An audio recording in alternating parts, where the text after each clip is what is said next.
Hello students, I am Dr. Nima Gupta. My today's topic is learning. I have prepared slides on this topic from the textbook named Organizational Behavior written by R.K. Chopra. Students, when we talk about learning means what?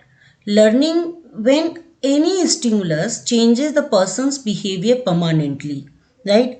That is called the learning, right? Or we can say learning is what? It's a permanent change in a behavior of a person that occurs as a result of experience, knowledge, skills, talent, or some kind of educations, right? In this case, in case of learning, what a person does, it acquires some kind of knowledge, skills and expertise, and that knowledge, skills and expertise changes the person's behavior permanently. So this is about the learning. Suppose in the organization, if a manager wants to predict the behavior of his subordinates, so what he has to do, he needs to understand how people learn in the organizations, right? As he knows how the people or how the employees they learn in the organizations, right? He exercises such kind of behavior or exercise, or he gives such kind of command instructions to the employees so that he can change the people's behavior or the employees behavior permanently in the organizations, right? So this is about what? This is about the learning process. Now we move to the next slide. That is what? That is features of learning. There are various types of features of learning. The first is learning involves change in behavior, although the change may be good or bad from organization's point of view. Students, if suppose if person's behavior is changing due to the process of learning, right, that change is not necessary that the change should be the improvement over the existing behavior, right? The change may be good or may be bad from the organization's point of view or from the society point of view, right? So in this case, like good changes, like persons put efforts, right, and brings these qualities, or person start working hard so that he can grow in the organization. So if the person inculcate, or if the person builds these qualities or brings these qualities in his or her habit, right, and it exists permanently with the persons, or because of hard working, if the person's personality is getting changed, right? So such type of change personality, if the person is changing his personality because of the hard work, that is called the good learning.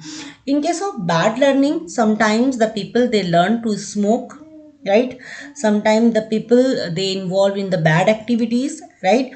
And that sometimes the smoking or the bad activities, they become the part permanent part of the individual. Every time the individual reflects such kind of behavior, when the person reflect the behavior which is bad from organizations or society point of view, right, if it exists permanently in the person's personality, right, so this is called the learning in terms of bad behavior.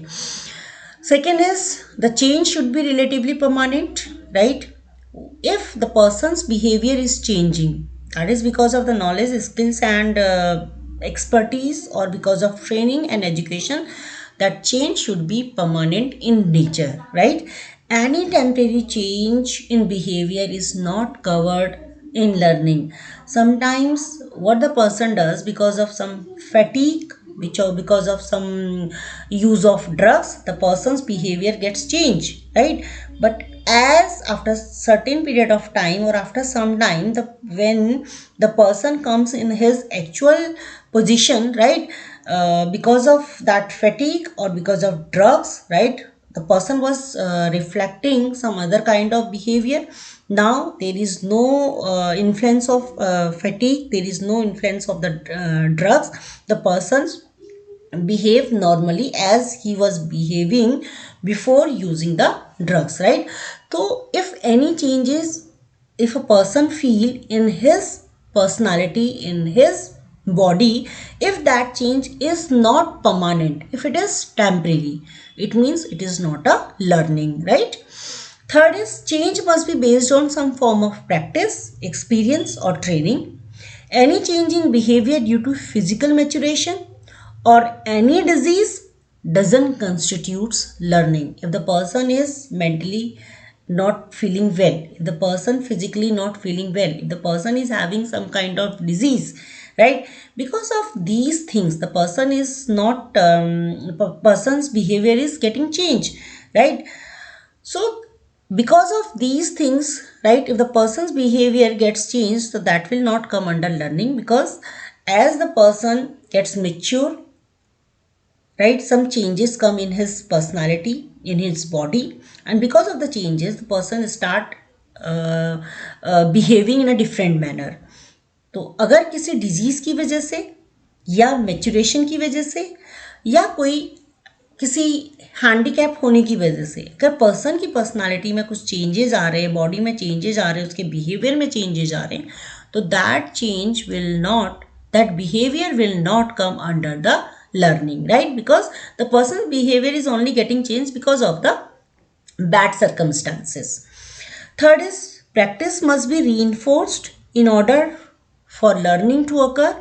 If reinforced doesn't accompany the practice, the behavior will eventually disappear. It means in order to bring permanent change in person's personality, right, the person should keep practicing a particular behavior, right? If a person keep practicing a particular behavior, right, then he will find that his personality has been changed permanently.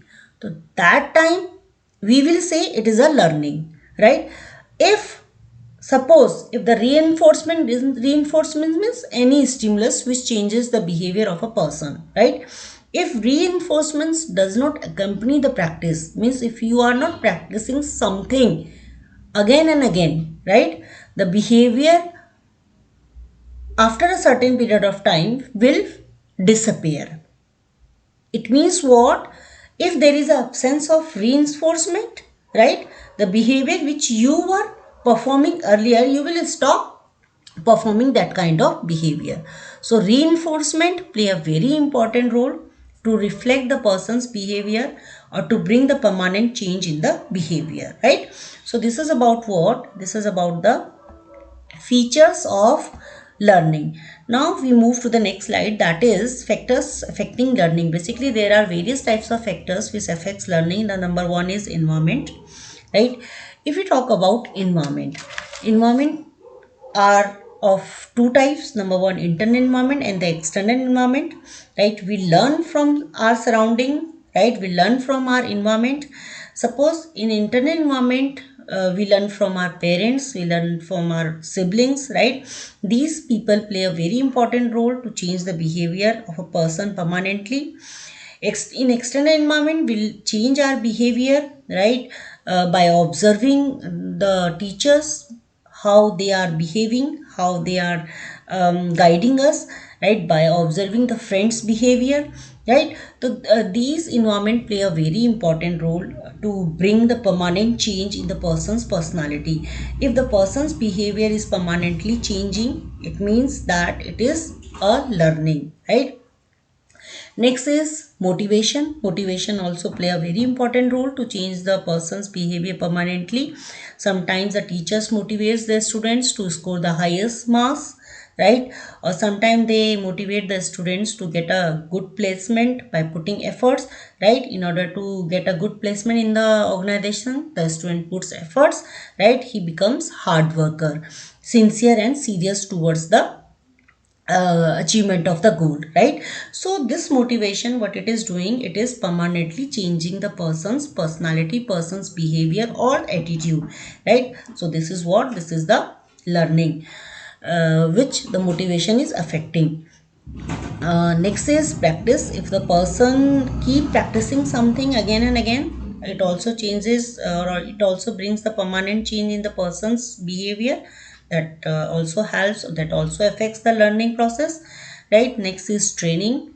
Training also helps to bring the permanent change in the behavior of a person. Sometimes the people, if they do not know how to access the computer, how to access the internet, right, or how to mail, how to write some content on a MS Word. So with the help of training programs, they permanently acquire such type of knowledge and the behavior. They feel some changes in their behavior, and that the change is permanent in nature. So this is a learning which the training is affecting. Next is education. Sometimes the people, those who are simply graduate, they are not having any idea what the technical courses are, right? What the technical knowledge is. Yeah, suppose if before doing MBA, suppose if you are simply graduate, you would not be knowing what are the principles of management, how to apply these principles. But as you complete this course, you get to know what are the principles of management, how you can apply these principles to get the work done through people, how to manage the things in the organizations, right? So these are the factors which are actually affecting the learning in the organizations.